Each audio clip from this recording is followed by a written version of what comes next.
En général de 2023 vers un nouveau compromis à l'africaine, c'est la question d'aujourd'hui. Madame, messieurs, très heureuse de vous revoir devant vos petits écrans en train de suivre. On en parle. Aujourd'hui, nous nous retrouvons avec cette question politique. Vous demandez, mais pourquoi cette question où nous disons vers un nouveau compromis à l'africaine? Il n'y a pas longtemps qu'on a parlé d'un compromis à l'africaine. Et aujourd'hui, on se demande, est-ce que nous allons encore une fois vers un compromis à l'africaine? Parce que, d'une part, nous avons suivi dans les réseaux sociaux la sortie médiatique du général John Numbi. De l'autre part, il y a le candidat à l'élection présidentielle de 2023 qui se jette, où nous assistons à un jeu de ping-pong. Et au regard de tout ça, on se pose la question, est-ce que nous allons vers un nouveau compromis? Honorable Daniel Kapenda, heureuse de vous revoir. Merci, Grâce, de m'avoir donné encore aujourd'hui l'opportunité d'être dans votre chaîne. Merci à vous d'avoir répondu à votre invitation. Un arbre au milieu du village. Merci à vous. À vos côtés, nous retrouvons Serge Ngalamouloumé, qui est de l'UDPS Lualaba. Heureuse de vous retrouver. Très heureux aussi de me retrouver, surtout à côté de mon père, qui est de la première génération de l'UDPS Lualaba, à qui je rends hommage. Merci.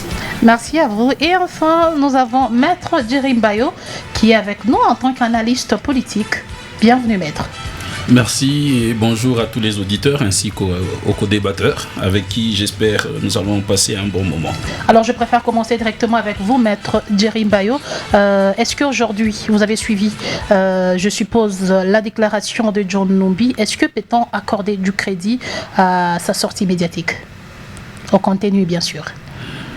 Bon, accorder du crédit ou ne pas en accorder, lorsque une parole est sortie, lorsque un écrit a été émis, on en attribue au moins l'authenticité à son émetteur. C'est-à-dire que le général John Numbi, qui a, il faut le rappeler, été à la gestion de certaines fonctions assez importantes au sein de la République, et qui a, il me semble à ce titre, participé au secret d'État. Okay. Et je pense aussi que dans cet ordre d'idées, il y a lieu qu'il soit détenteur de certaines informations qui seraient peut-être contenues dans sa récente déclaration. Qu'à cela ne tienne. La question que nous serons tentés de nous poser sera peut-être celle de savoir pourquoi maintenant? C'est la grande question. Pourquoi seulement à 3 mois maintenant? Des élections. Et l'autre question qui viendra sera celle de savoir qu'en est-il des réalités qui ont eu lieu lors des élections de 2018.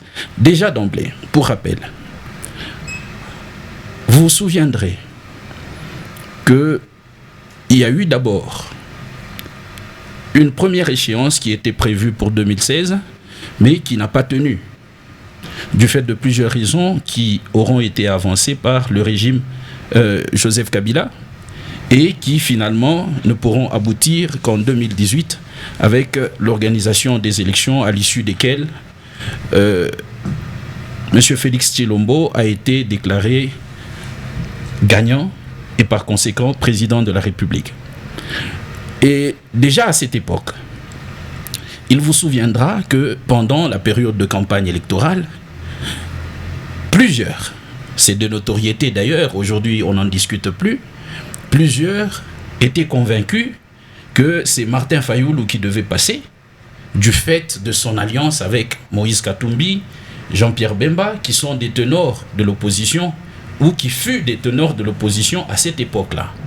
Et qu'à ce titre-là, ça pouvait faciliter à Martin Fayoulou de gagner le Grand Katanga, l'espace swahiliphone et aussi l'espace lingalophone, par la présence de Jean-Pierre Bemba, qui est un politicien assez avéré et qui a son poids.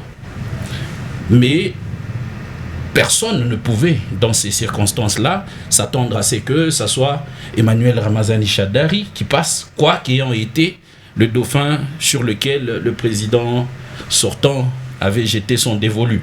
Okay.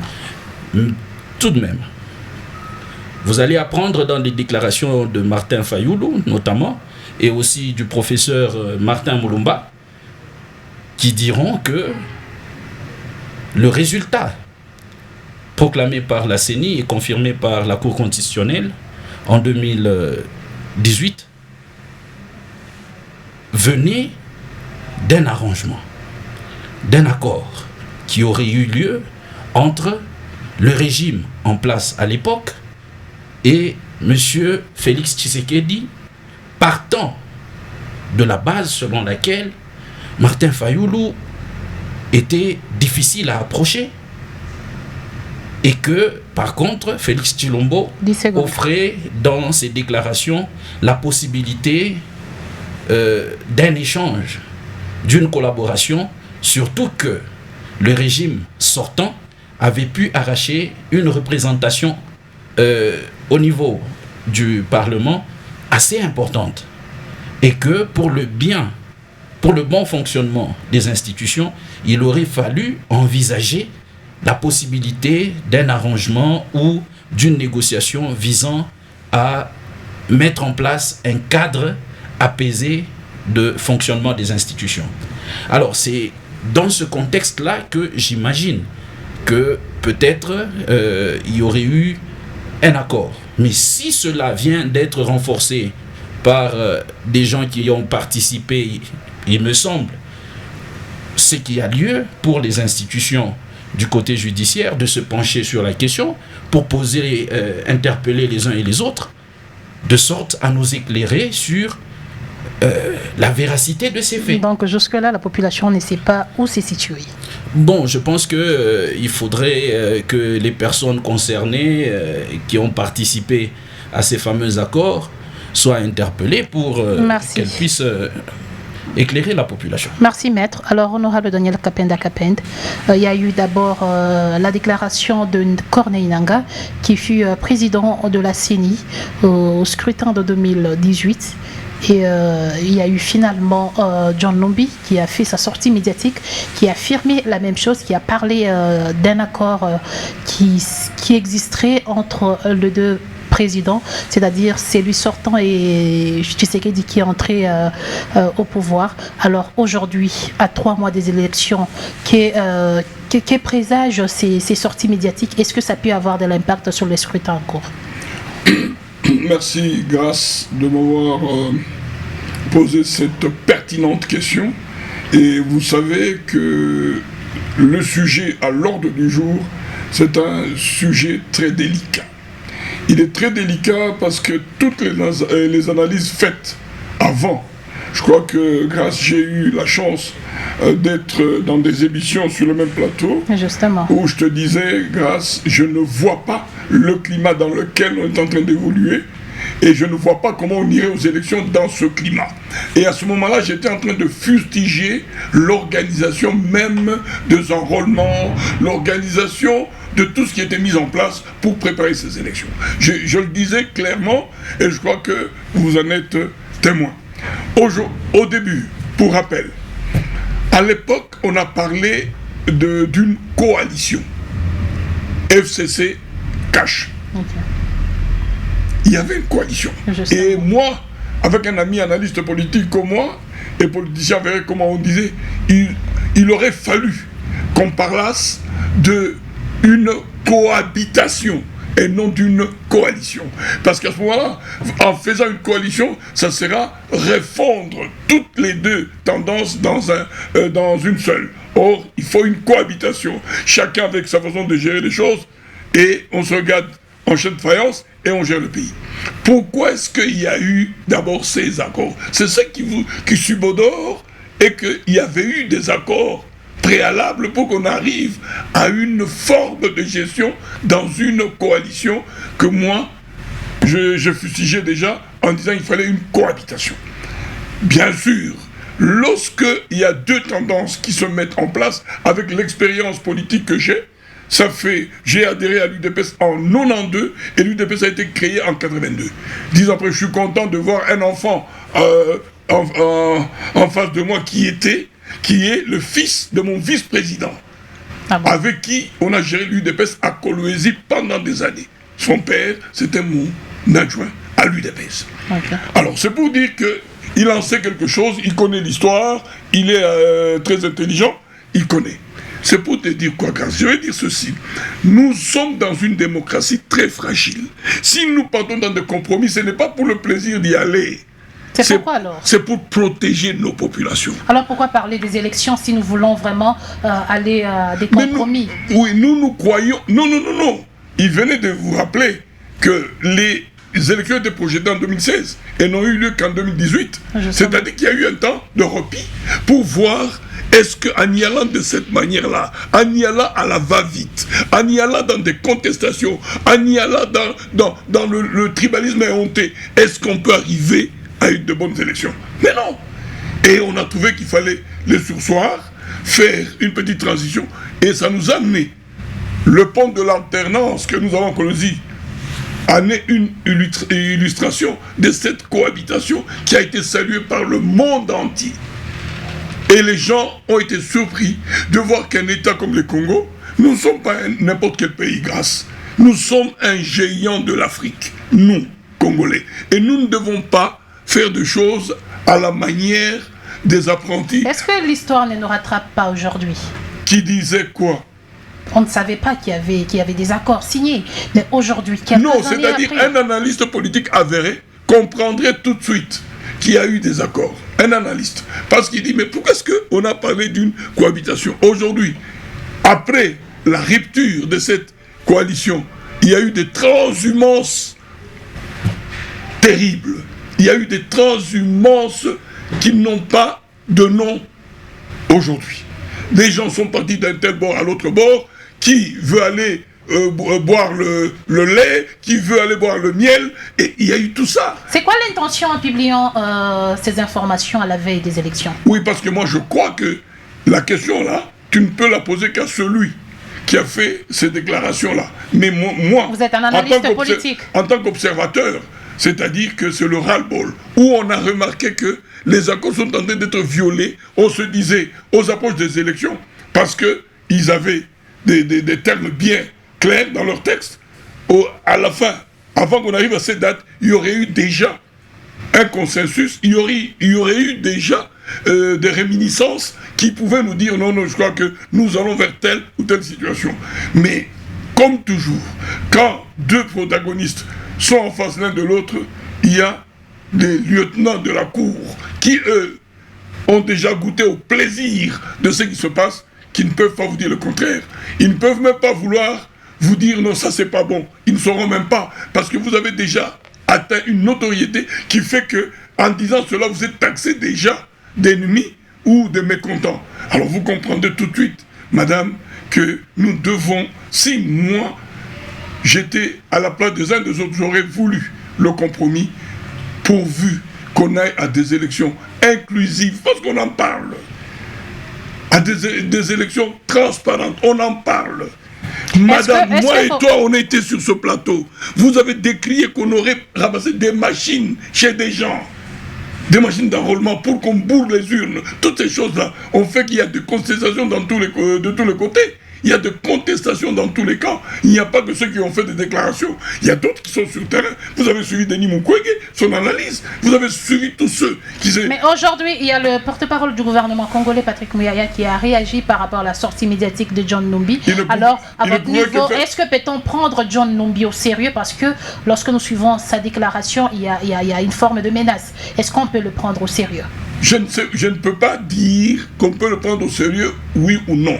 Il n'y a que celui qui a émis ses idées, parce que c'est un Congolais, ça on ne peut pas lui refuser cela, il est Congolais, il a émis son point de vue, il est libre de l'émettre, et je crois que nous sommes dans une démocratie. J'étais d'ailleurs content dans sa déclaration de quelque chose qu'il a dit. Tshisekedi s'est battu pendant des années pour l'établissement d'une démocratie. Plusieurs années. Et nous, on a bavé de souffrance pour accéder à cette démocratie qu'on cherche aujourd'hui. Et nous n'allons pas poignarder la même démocratie. Ça, je ne le ferai jamais. Je suis désolé, c'est comme ça. Je me suis battu avec bec et ongle pour que ce pays soit dans une démocratie qui sera respectée et respectable par tous. Et je crois qu'on était déjà là. Il y a eu beaucoup d'avancées. Je crois que la passation de pouvoir qu'il y a eu, c'était quelque chose d'extraordinaire. D'extraordinaire. Et nous avons été salués par le monde entier, et le monde entier plutôt. Vous avez vu des émissaires venir au pays. Vous avez eu des partenaires régionaux qui sont venus. Tout ce monde-là sont venus parce qu'ils ont voulu calquer le modèle du Congo à d'autres pays où il se passe d'autres choses. Merci honorable Daniel Kapenda Kapend. Alors avec vous Serge Ngala Molomé, vous êtes élu d'EPS, vous avez suivi la déclaration de John Nombi. Il y a eu un prétendu accord qui circule déjà dans les réseaux sociaux. Est-ce qu'il y aurait violation de clause? Madame, tu sais, parfois ça fait rire. Ok. Oui, parfois ça fait rire de voir des gens faire des discours sur une chose utopique qui n'existait pas. Qu'est-ce qui n'existe pas? Cet accord. Mais déjà, John Nombi n'est pas le seul. Il y a eu Nanga qui a affirmé l'accord. Nanga, c'est qui? Nanga fut le président, l'ancien président de la CENI. Ils appartiennent à un camp. Quel et camp? c'est ces camps qui aujourd'hui se retrouvent un peu perdants. Pensez-vous que Joseph Kabila serait derrière ces deux personnes? Je ne sais pas. Parce que la tactique de Joseph Kabila, c'est de garder silence. Parfois, les gens parlent comme s'ils sont avec Kabila, mais ils ne sont pas avec lui parce que lui, Kabila, n'est pas avec eux. Il n'y a que Kabila qui connaît sa position et là où il va. Je vous rappelle une chose. Nous sommes en 2011, madame. Félix Tshisekedi sur le plateau tapis rouge. Je rappelle encore cette histoire. Il dit à Jean-Marie Kassamba, il peut-tu arriver dans la démocratie que le peuple donne la majorité à ceux qui sont au pouvoir aujourd'hui? Il y avait l'AMP, majorité présidentielle, et que le peuple décide de nous donner, nous l'opposition d'aujourd'hui, la majorité présidentielle. Ce que je souhaiterais, moi, c'est de coaliser. Ces images existent, nous sommes en 2011. C'est-à-dire c'est une vision qu'il avait déjà. Donc pour lui, il n'est pas surpris, mais nous étions surpris de voir comment la plupart, c'est-à-dire dans la culture politique des Congolais, on ne peut pas supporter voir Joseph Kabila à côté de Tshisekedi en train de coaliser. Même la classe politique n'a pas pu supporter ça. Parce que le président l'a dit au 78e sommet des Nations Unies qu'il n'y a jamais eu d'accord. C'est juste après cette déclaration qu'il y a eu des rebondissements qui ont mis à nu, on suppose en tout cas, qu'il y a eu accord. Alors il y a eu même l'accord elle-même qui circule dans les réseaux sociaux. Reste à savoir si elle est vraie ou pas. Mais c'est ça les problèmes, c'est ce que je dis. C'est sous pression. C'est lorsque nous avons mis pression pour demander ces fameux accords-là.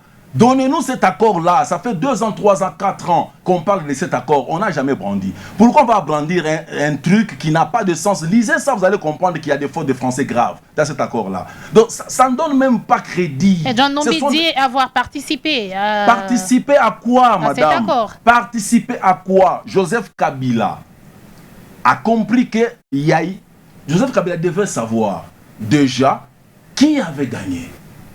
Parce que il était président de la République. On lui donne l'information de celui qui a gagné. Et il demande des garanties sécuritaires. C'était normal qu'il rencontre celui qui a gagné pour connaître. Donc, rencontre, il y en avait eu. Mais oui, mais où est le problème? Où est le problème lorsque la rencontre peut se faire entre celui qui sort et celui qui entre pour des raisons... S'il y a eu rencontre, donc il y a eu aussi des clauses. Mais les clauses, c'est quoi? C'est de demander la garantie sécuritaire. Et l'accord existe dans ces cas. Il n'y a pas un accord écrit. C'est juste demander à l'autre, vous gagnez les élections. Mais vous me garantissez quoi? J'ai besoin de la sécurité. Est-ce qu'il y a négociation si moi j'ai gagné les élections? Il n'y a pas de négociation. Mais parce que ce que vous affirmez là, on dirait qu'il y a eu une négociation entre les deux parties. Non, attention. Okay. Le problème c'est quoi? Les Congolais dans leur tête, ils comprennent mal les choses. Okay. C'est-à-dire si vraiment on devrait faire l'alternance, c'est-à-dire le sortant et l'entrant devraient toujours se voir. Pas pour négocier en tout cas. Pas pour négocier, parce que c'est pas juste. Mais ce que vous dites là, on dirait qu'il y a eu une négociation. Il n'y a pas de négociation, il y a eu seulement celui qui sort demande la garantie sécuritaire. C'est tout à fait normal échange parce de que quoi? dans le climat, en échange de rien, tu as déjà gagné les élections. On va échanger quoi? Tu as déjà gagné les élections, nous avons gagné la majorité. Et c'est là que Félix Tshisekedi va proposer ce qu'il a déjà prophétisé en 2011. Nous avons la majorité présidentielle, vous avez la majorité parlementaire. On peut coaliser. Est-ce que nous allons vers un nouveau compromis? Vers un nouveau compromis, je me dis, Est-ce que l'expérience du passé ne nous renseigne pas? Est-ce qu'aujourd'hui, si Tshisekedi est candidat successeur à lui-même, vous comprenez, il va faire des compromis avec qui? Parce qu'il est dans la course, il a le droit de se représenter pour être successeur à lui-même. Vous comprenez? Donc les deux contextes sont différents. Mais pourquoi le président Tshisekedi ne réagit pas par rapport à l'accord? Parce qu'elle fait déjà des bruits si nous en parlons aujourd'hui. Mais il a déjà réagi. Vous venez de me dire qu'il a parlé aux États-Unis, non? C'était avant. Depuis la sortie de John Numbi, il y a eu la sortie de Corneille Nangaa. Jusque-là, le président Tshisekedi. Il doit réagir en quoi? Il vous a dit des témoins sont vivants. Il a cité des témoins. Il demande s'il y a accord, landissez l'accord. Les témoins de ce qui s'est passé. C'était quoi? Qu'est-ce qui s'était passé? Mais il a expliqué. Vous êtes journaliste, vous l'avez compris. Il a expliqué, il a été contacté. Il a été contacté parce que, je vous rappelle, lorsqu'il y a eu accord de Saint-Sylvestre, il devrait revenir à l'opposition la primature pour organiser les élections. Kabila va refuser, il va échapper, il ne voulait pas voir Tshisekedi être Premier ministre. Parce que c'était la proposition qu'on lui avait mise sur la table. Alors, lorsqu'on a négocié toutes ces choses, ça n'a pas abouti, l'opposition est restée dans sa position, le pouvoir est resté dans sa position, il n'y a pas eu avancement, il y a eu blocage. La communauté internationale a dit on saute l'étape, on aille à l'étape finale, c'est quoi? Vous devez organiser les élections. Kabila se retrouve dans une position c'est-à-dire obligé d'organiser les élections. Et il organise les élections malgré les délais passés. Lorsqu'il organise les élections, ils appellent Félix, croyant qu'il allait encore accepter leur jeu-là de dire que soit le premier ministre de notre candidat. Félix leur dit, c'est ce qu'il dit. Il dit, je leur ai dit, si vous m'appelez pour revenir encore à ce qu'on avait déjà parlé, vous avez refusé que je sois le Premier ministre. Nous sommes à une autre étape, c'est l'organisation des élections. Les élections sont organisées. J'ai mes résultats. J'ai gagné les élections. Non, non, non, monsieur, ce n'est pas ça. Venez, on va parler d'autre chose. On va parler d'autre chose. C'est quoi? C'est la garantie sécuritaire. C'est la garantie sécuritaire, non seulement de Kabila, la garantie sécuritaire de cette classe politique-là. Parce que pour eux, ils se mettaient en tête que Tshisekedi, qui a gagné les élections une fois aux affaires, il y aura chasse à l'homme. Donc à ces jours, Tshisekedi n'a pas violé. Il n'a rien violé. Merci. Imaginez-vous aussi, même si, là je m'adresse au peuple congolais, excusez-moi, donnez-moi une minute. Allez-y. Même si il y avait un tel accord, madame, faites très attention, nous devons faire très attention. La volonté populaire prime surtout. La constitution du pays est au-dessus de toute chose. Je peux dire aujourd'hui que s'il y avait accord, je peux regarder Tshisekedi en face et lui dire tu avais commis peut-être une erreur. Mais si Tshisekedi rebondit pour dire non, je mets l'accord à genoux, je privilège la volonté populaire qui est la constitution de mon pays, je lui dis bravo. Mais il n'y a pas eu accord. Merci. Qu'on nous donne des preuves. Maître Djerim Bayo. Qu'on donne des preuves. En fait, à l'allure des choses, est-ce que ces jeux de ping-pong entre candidats présidents aux élections de 2023, ça n'alimente pas une forme de tension? Je suppose que vous avez aussi des réactions. Allez-y. Je suis d'abord surpris et vraiment très inquiet de la manière dont l'UDPS mène son analyse.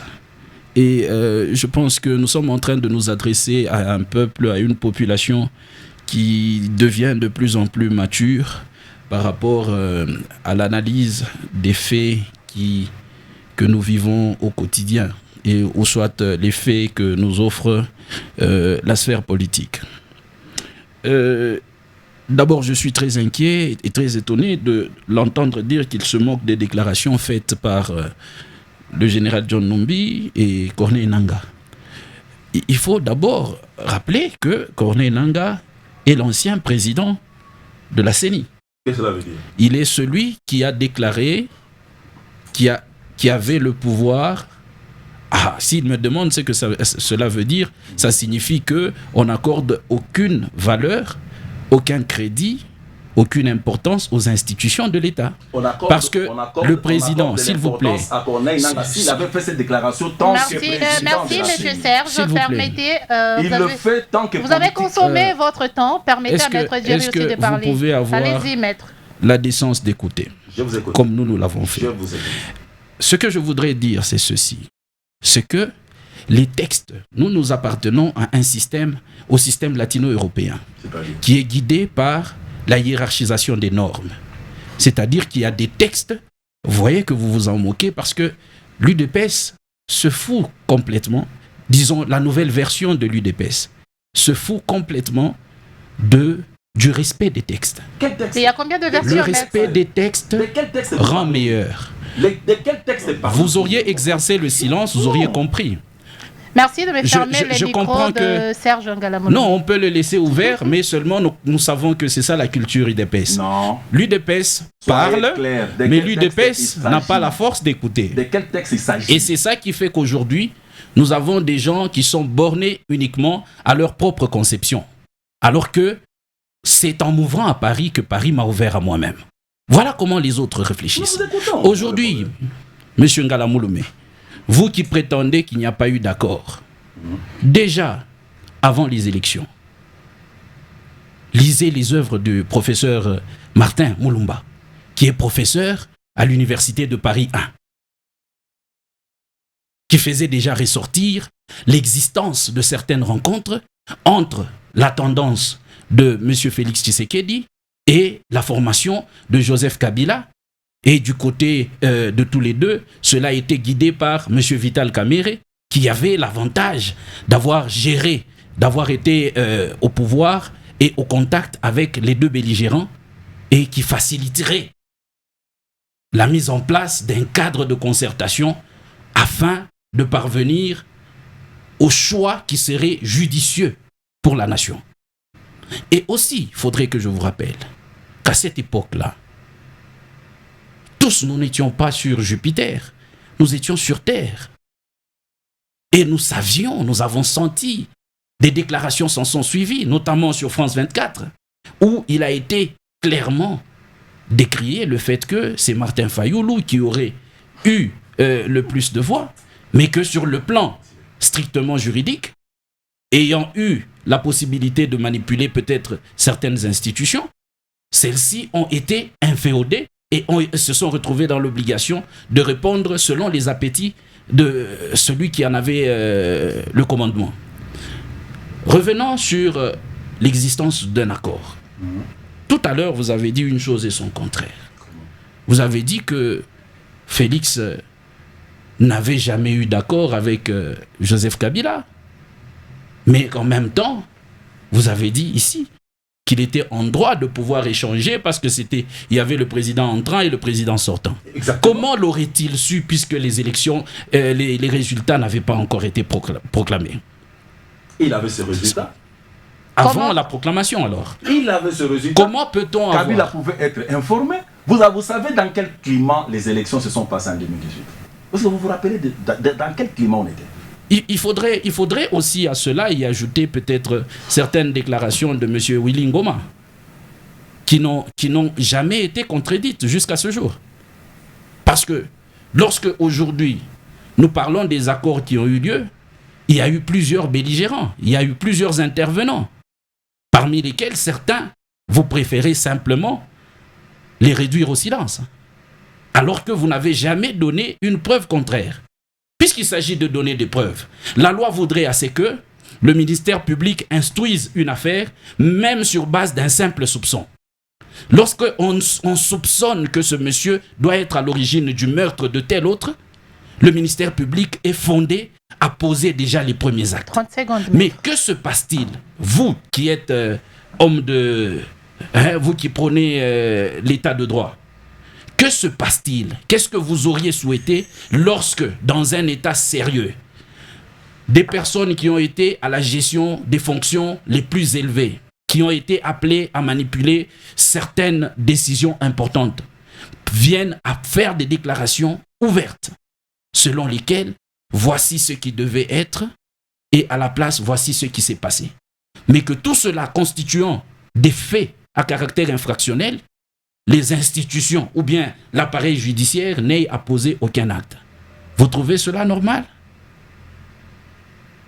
Aujourd'hui, sur base de quoi a-t-on arrêté par exemple Jimmy Kitenge? C'est sur base de quoi? Sur base de quoi a-t-on arrêté par exemple Salomon Kalonda? C'est sur base, d'après ce qu'a dit le ministère public, des soupçons, des déclarations qu'on aurait eues de tel ou de tel. Mais là, il y a des déclarations ouvertes. Pourquoi la justice a-t-elle été muselée? Merci. Je préfère qu'on s'arrête sur cette question. Alors, honorable Daniel Kapenda, vous avez évoqué les climats. Est-ce que, à l'allure des choses, d'un côté, nous voyons le président Félix Tshisekedi qui s'est adressé à ses challengers en disant que vous étiez gouverneur hier, vous n'avez rien fait, vous étiez dirigeant d'hier, vous n'avez rien fait. La RDC n'est pas un appareil qu'il faudra réparer. Il y a Denis Mukwege qui a rebondi en disant que j'ai vécu au Congo 40 ans, j'ai construit des maison avec mes compatriotes. J'ai même une résidence en République démocratique du Congo. De l'autre côté, nous voyons Moïse Katumbi qui a parlé des Kivoubé. Il y a beaucoup de petites phrases qui alimentent vraiment les climats. Peut-on nous attendre aux élections apaisées? Grâce. Vous savez, Rome n'a pas été construite en un seul jour. Franck Fanon disait l'Afrique a la forme d'un revolver et la gâchette se trouve en République démocratique du Congo. Quand nous voyons la dimension du Congo, nous qui avons l'habitude de fréquenter d'autres pays, malgré ce qu'on dit du Congo, mais lorsque vous êtes à l'extérieur, on vous respecte. Malgré tout ce qu'on dit du Congo, on sait que vous êtes dans un très bon pays, un pays très riche, et tout. Quoique nous sommes dans un pays riche avec des habitants très pauvres. Aujourd'hui, vous n'allez pas laisser la gâchette qui est le Congo dans les mains de n'importe qui. C'est la raison pour laquelle, pour donner ou pour qu'il y ait accession au pouvoir dans un grand changement, il y a toujours beaucoup de protagonistes qui sont autour de la table. Parce que si le Congo est insécurisé, ça peut embraser la plupart des pays africains. Ça peut embraser. Vous connaissez le vent de la perestroïka, ce qui s'était passé. Et aujourd'hui, mon co-débatteur, il ne peut pas dire autre chose que ce qu'il dit. Ah bon? Oui. Il n'a pas de choix. Vous n'allez pas demander à un musulman, dans un débat avec un chrétien, d'échanger des discours. Il ne changera jamais des discours. Lui ne s'en tiendra qu'à ses propres propos. Et il va évoluer dans le même sens. Parce que déjà demain, nous à l'époque, nous de l'UDPS, quand on disait des choses, même nos bases nous applaudissaient. Mais aujourd'hui, si lui ose dire le contraire de ce qu'il dit, on va le lapider ici. C'est pour dire quoi? Il faut le comprendre. Moi, je suis très à l'aise quand un co-débatteur fait ses déclarations. Et je crois que les accords, il y a eu des accords. Parce qu'on a parlé d'une coalition, on a parlé d'une cohabitation dès le départ. Et il a dit, je viens de renchérir aussi, il a dit la chose et son contraire en même temps. Pour consulter quelqu'un, pour aller dans une négociation ou dans l'échange, il faut qu'il y ait un précédent. Il y a eu des précédents, c'est-à-dire il était impérieux. Compte tenu de la fragilité de notre démocratie, grâce. Nous qui avons vécu à l'époque, ayant vu ce qui s'est passé dans cette ville de Kolwezi, jour pour jour, nous pouvons dire à juste titre, faites attention. Ce qui s'est dit dans la rue, sur les avenues, tirez attention. Parce que nous sommes dans un pays à démocratie très fragile. Et nous sommes un pays tellement important pour l'Afrique par rapport à notre position géostratégique. Donc nous devons faire attention à tout ce que nous posons comme acte. Moi je crois que ça ne coûte rien aux politiciens de se mettre autour d'une table et de voir la nouvelle voie à prendre pour protéger les uns et les autres. Donc vous êtes d'accord pour un nouveau compromis? Moi je l'ai dit, est-ce que j'ai changé? Moi je suis constant. Mais c'est pas un vice? Je suis constant. Ce sont des réalités congolaises et nous ne devons pas faire attention aux réalités d'autres. Qui contredisent la Constitution. Papa, Grâce, tu ne vas pas me dire, moi, tu es une journaliste, maman. Maître vient de faire des analyses simples. Combien de violations de la Constitution y a-t-il eu? Combien de... Mais on ne doit pas en ajouter parce qu'il y en a eu au départ. C'est ce que j'ai dit. Nous sommes dans un état de droit. Nous sommes dans un état de droit. Et les élections exigent que la population puisse s'exprimer. Mais si la population s'exprime, il y a eu un compromis. Alors, oui, il y a eu un compromis. La population s'est exprimée. Et on connaît la vérité. Même toi, tu la connais. Il ne faut pas nous mener en bâton. Moi, je ne la connais pas. Tu la connais. Grâce. Ok. Tu la connais. Donc, nous devons faire attention. Si moi, je sens que nous sommes en train d'aller vers un gouffre, je peux dire non, halte. Est-ce qu'il n'y a pas moyen qu'on regarde un peu qu'est-ce qui se passe en réalité? Mais prendre à la légère tout ce que l'autre dit, ça c'est un danger pour le pays. Merci, honorable. C'est un danger pour le pays. Vous devez faire très attention. Même quand quelqu'un passe sur la rue, il raconte son histoire. Faites toujours attention, exercez l'écoute. Monsieur Augustin, même lui quand il parlait, nous, quand tu parlais, tu as vu que nous sommes tus. Religieusement, nous te suivions. Nous n'avons même pas sorti une seule phrase. Mais toi, dès que tu as pris la parole, et même tu as commencé à parler directement, c'est la contre-attaque. Est-ce que l'UDPS serait sensible à la question électorale? Vu la réaction. Très sensible. Mais il y a eu agitation. La preuve est que, pourquoi est-ce qu'on veut barrer la route à certains candidats? Par exemple, c'est de l'agitation. Mais tu les connais. Tu le connais. Tu le connais. Et toi, tu connais qui a gagné les élections de 2018. Tu connais. Tu connais. On sait ce qu'on a publié. Merci, honorable. Allez-y, Serge, une réaction rapidement avant qu'on ouvre la ligne. Je suis très ahuri d'entendre le discours de mon vieux. Et je suis vraiment ahuri. Vous avez entendu le discours de mon frère. Il a vivoté. Il n'a rien dit de concret. Moi, je leur demande, quel est le crédit que vous accordez à un truc qu'on lance dans les réseaux sociaux? Quel est le crédit que vous accordez à quelqu'un qui est avec Kabila parce qu'il a dit quelque chose? Un commencement de preuve. Un commencement de preuve. Oui. Voilà. Il accorde crédit. Quel est le crédit que vous accordez à un Nanga qui n'a plus le statut du président de la CENI, mais qui a le statut d'un homme politique? C'est-à-dire tout ce qui sort de la bouche des Nanga est une déclaration politique. Il faut faire très attention. Les Nanga de la CENI n'est plus le Nanga ici. Le Nanga ici est un homme politique qui veut être candidat président de la République. C'est-à-dire tout ce qui sort de sa bouche est une déclaration politique. Donc il y a des intérêts là-dedans. C'est ce qu'ils oublient. Mon vieux parle de quoi? Finalement, vous parlez de quoi? Vous condamnez ce qui s'était passé. En même temps, vous demandez aux gens de venir encore créer des compromis. Mais finalement, vous demandez quoi? Le seul canal pour que le peuple apprenne qui a gagné l'élection ou les élections, c'est la CENI qui donne le résultat provisoire et les résultats sont confirmés par la Cour constitutionnelle. Et on donne le droit à tout le monde d'aller revendiquer s'il y a un problème. On a donné le droit à celui qui a revendiqué la victoire. Il n'en a pas été capable pour prouver, donner les preuves suffisantes. Vous voulez quoi? La CENI était devant la Cour.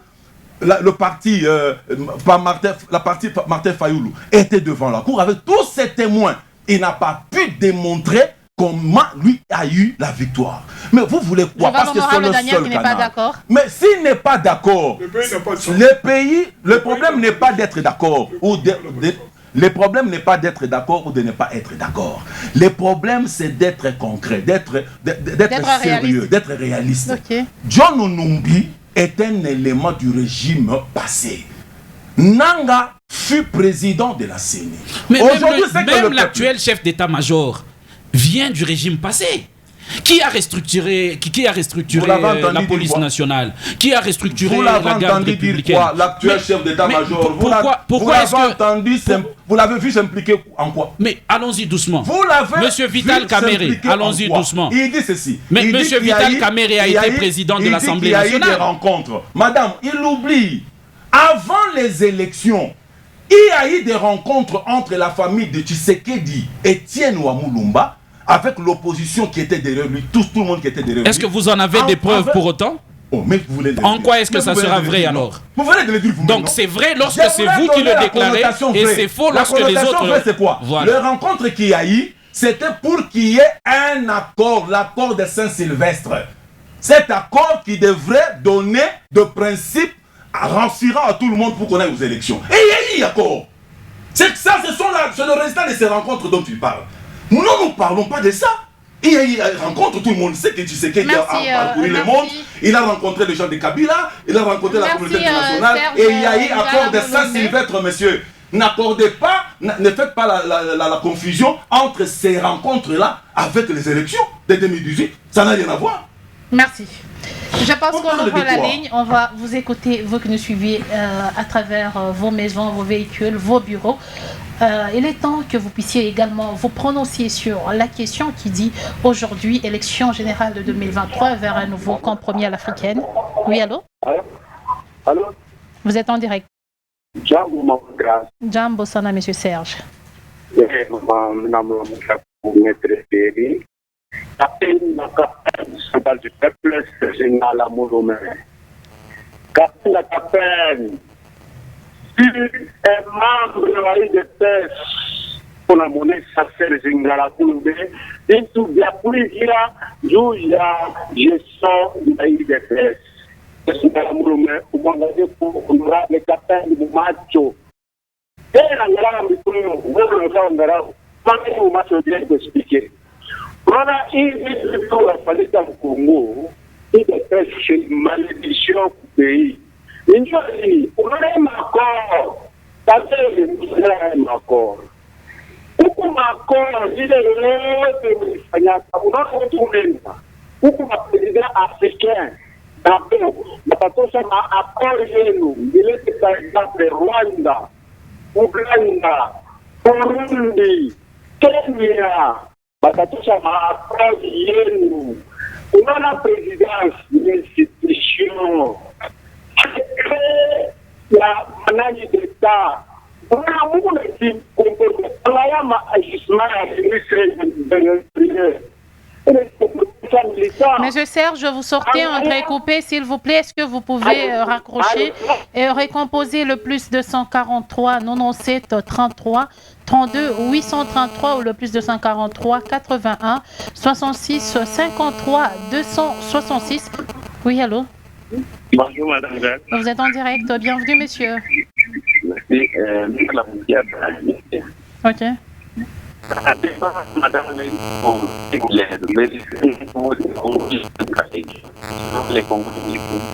à l'intérieur du pays, tout le monde est comment monsieur Félix. S'il vous plaît, vous sortez entrecoupé. Recomposez le plus 243 97 33 32 833. Apparemment, aujourd'hui, il y a un problème sérieux des réseaux.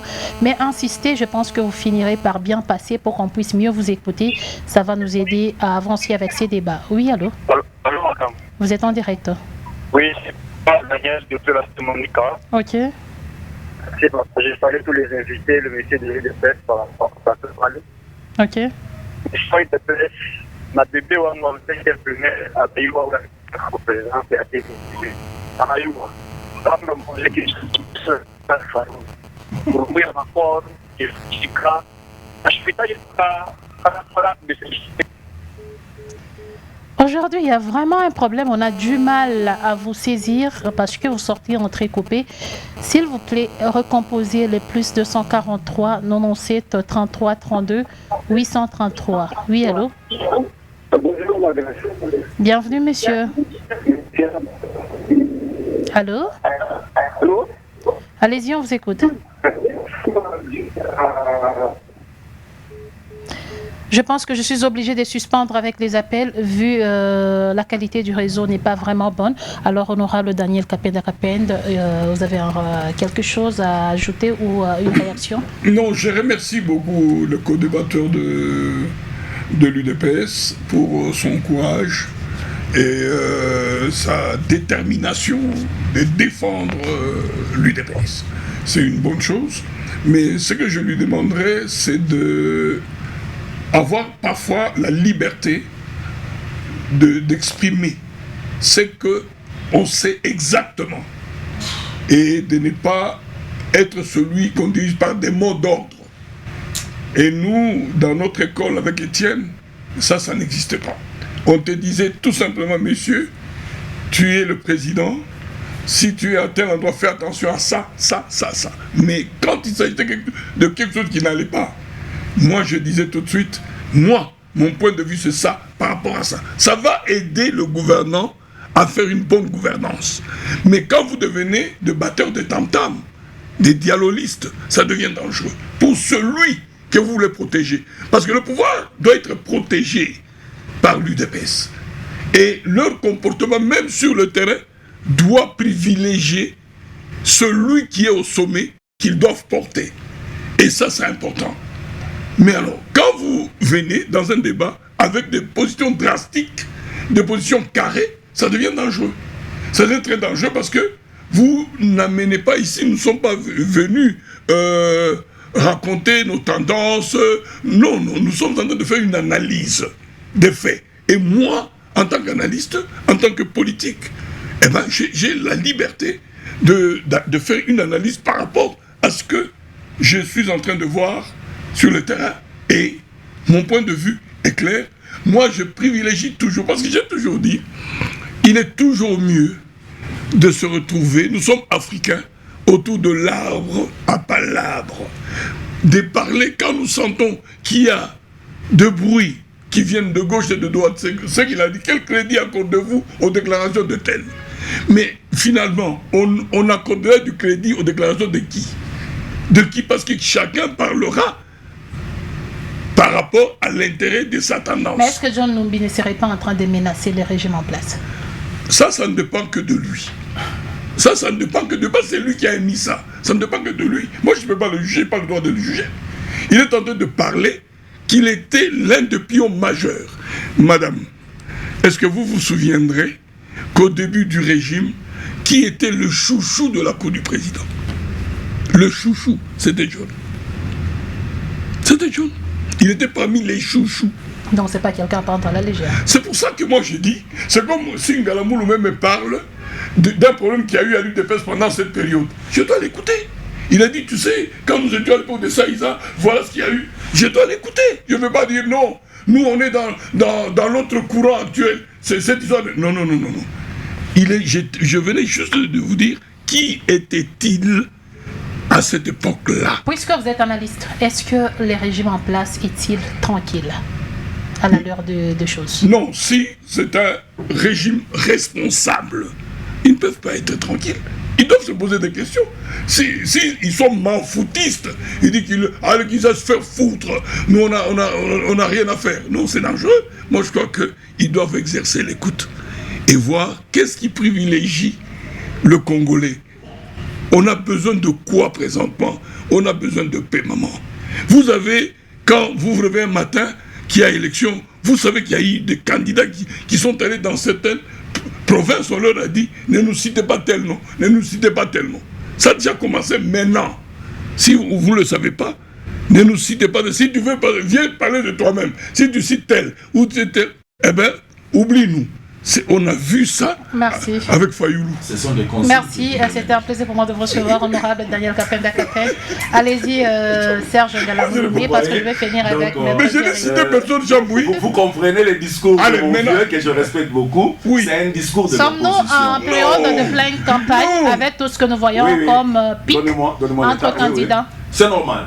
C'est normal qu'il y ait ce que nous sommes en train de vivre, qu'il y ait des pics entre les candidats. Est-ce que c'est pas précoce? Bon, on peut dire précoce, mais c'est normal. C'est normal, c'est un climat qui va avec, nous tendons vers les élections. Donc déjà, la CENI a affirmé ne pas avoir tous les moyens qu'il faut pour l'organisation des élections. Entre-temps, il y a ces pics. Oui, nous l'écoutons. Devons-nous nous attendre aux élections apaisées? Même le moyen, il n'y a pas. Non, c'est-à-dire nous suivons bien nous suivons bien les déclarations de la CENI, nous les prenons en compte. Nous sommes d'abord, premièrement, peuple, avant d'être ce que nous sommes. Je suis tentée de poser la question, est-ce qu'il y aura vraiment élection à la l'heure des choses? C'est pas moi qui organise les élections. Ça c'est intelligent. Ça c'est pas moi. Ça c'est super comme réponse. Donc ça, vous ne devez pas me poser cette question-là. Oui. Moi et vous, nous sommes avant tout peuple congolais. Voilà. C'est-à-dire nous suivons de près ce que la CENI nous présente comme situation. Et si nous trouvons que ça ne va pas, il faut que la CENI et le gouvernement avec un œil analytique.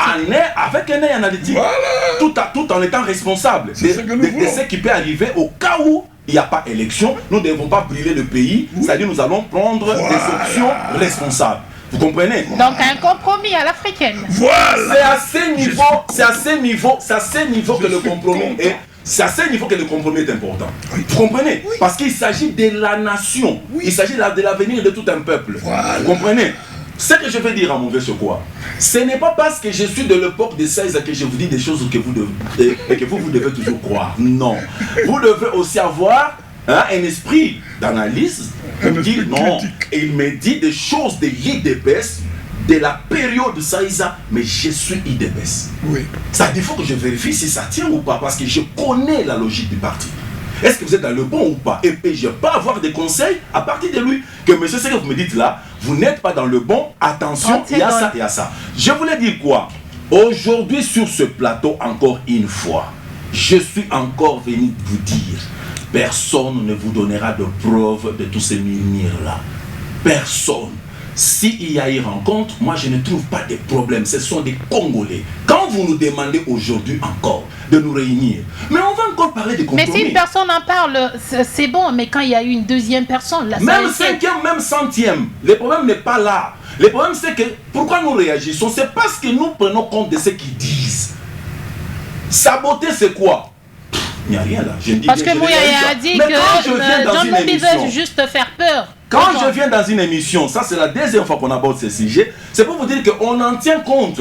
Mais nous voulons au moins que les choses soient éclaircies. Tu m'as dit que j'ai volé. Est-ce qu'il y a preuve que j'ai volé? Tu as dit que ma mère a volé. Donc l'UDPS ne reconnaît pas la présence de l'accord. On ne reconnaît pas. Ce n'est même pas l'UDPS. Le peuple congolais ne reconnaît pas. Je vous donne la preuve. Parce qu'on parle de vérité des urnes. Il y aurait ceci, mon frère, je regrette quand il dit, il donne crédit à France 24, il donne crédit à des personnes qui ont parlé. Madame, Fayoulou a déposé sa candidature. Qui l'a accompagné? Tu sais qu'il a déposé sa candidature, qui l'a accompagné. Ce sont des signes. C'est la démonstration de force. Ce sont des signes. Merci, merci Serge Ngalamoulo. Allez-y, maître Jerry. Alors finalement, Mikouba ne recevra que les personnes qui ont contribué à sa création. Télé 50 ne recevra jamais quelqu'un du pouvoir. C'est l'idée que vous êtes en train de faire. Parce que quand vous étonnez que France 24 ait relayé une information d'une aussi grande importance, alors là on se pose la question de savoir dans quoi nous sommes. Voici ce que moi je voudrais vous dire. On connaît sa position. On connaît cet instrument très bien. Mais France 24, même M. Félix, a eu à passer devant France 24. Alors pourquoi est-ce que vous ne pouvez pas accepter que le même instrument que vous avez utilisé soit utilisé par l'autre? C'est un organe de presse. C'est un moyen de communication. C'est un moyen de communication. Pourquoi est-ce qu'il est bon seulement lorsque c'est quelqu'un de l'UDPS qui l'utilise et pas quelqu'un d'autre? On connaît le lobbying qui est derrière tout ça. Nous connaissons très bien comment ça se passe. Alors, ils avaient leur candidat. C'est tout. Allons-y doucement. Ils avaient leur candidat. Moi, je vais conclure. Donnez-nous des preuves de sa victoire, c'est tout. Donnez-nous les preuves de la victoire de Fayoulou en 2018, c'est tout. On vous demande des preuves, vous ne voulez pas. Donnez-nous les preuves de l'accord, vous ne voulez pas. Mais vous voulez faire manger ces peuples-là. Merci, avaler quoi? Monsieur, c'est en boucle que vous dites la même chose. Laissez le temps aux autres de s'exprimer. Je vais vous dire ceci. Je vais vous dire ceci. Vous l'embrayez pourquoi? Vous ne comprenez même pas le sens avec lequel les autres font ces déclarations-là. Quand vous parlez des preuves, une preuve peut être par voie de témoin, peut être par écrit. Lorsque M. John Numbi, pourquoi vous voulez parler comme ça? Lorsque deux personnes parlent au même moment, c'est qu'il y en a une qui n'est pas très polie. Donc, est-ce que vous pouvez exercer l'écoute? La preuve, c'est quoi? Ça peut être un témoin qui a vécu. Et qui est témoin? Quand John Numbi vous dit avoir été là, quand Corneille Nanga vous dit avoir été là, là ce ne sont pas des preuves. Vous avez des preuves qu'ils étaient là. Contactez le juridique de votre parti, il va vous dire c'est quoi la preuve. Et vous ne comprenez même pas que le danger qu'il court. Vous nous demandez encore d'aller rencontrer ces gens pour qu'il y ait encore compromis. Merci, ça, je suis obligée de mettre fin à parler pour ne jamais écouter. Madame, messieurs, c'est ça l'UDPS. Malheureusement, c'est comme ça que vous gérez le pays. C'est le malheur le plus total pour la nation. Le peuple attend le résultat. C'est le malheur de la nation.